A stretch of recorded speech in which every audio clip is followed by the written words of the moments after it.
দুনিয়া কিন্তু থাকে না।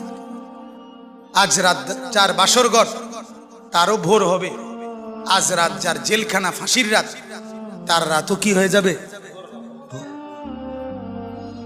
মদের আড্ডায় যে তারও ভোর হয়, আর আপনার হসপিটালে ব্যথায় যে কাতরায় তার রাতও কি হয়ে যায়, শেষ হয়ে যায়। দুনিয়া থাকে না, দুনিয়া ধোকা। দুনিয়া কি বলেন না, দুনিয়া ধোকা। দুনিয়া বড় স্বার্থপর, কাউরে থাকতে দেয়, কাউরে কাউরে। বাপ আমার থাকতে চায়, থাকতে দেয়।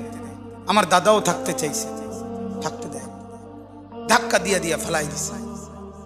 সুঠাম সুঠাম মানুষ, তাগড়া তাগড়া মানুষ, নওজোয়ানকে এক এক ধাক্কা দিয়া দিয়া দুনিয়া কবরে পাঠাই দিছে। যা,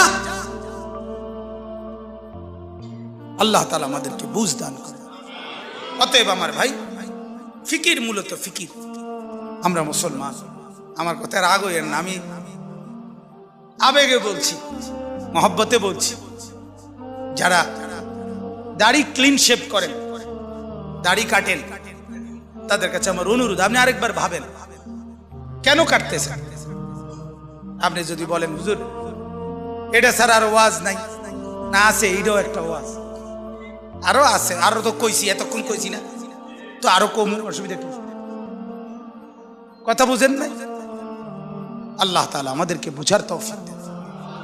তাহলে মূল ফিকির হলো মৃত্যু। তো বলতেছিলাম, ওই কথাটা শেষ হয় নাই। নবী সাল্লাল্লাহু আলাইহি সাল্লাম দুনিয়া থাকতে প্রতিদিন উম্মতের জন্য কাঁদছেন কিনা? যেদিন দুনিয়া থেকে যাচ্ছিলেন সেদিন ফিকির করছে কিনা?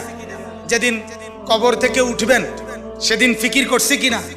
হাসরের ময়দানেও সমস্ত নবীরা, আদম থেকে ঈসা, সমস্ত আম্বিয়া, আউলিয়া, সাহাবা, সমস্ত মানুষ হাসরের ময়দানে জাহান্নামকে যখন আনবে, ওয়াজিআ ইয়াউমা ইদিন বিজাহান্নাম, আল্লাহ তাআলা কোরআনে বলছেন হাসরের ময়দানে ফেরেশতারা জাহান্নামকে টেনে হাসরের মাঠে নিয়ে আসবে।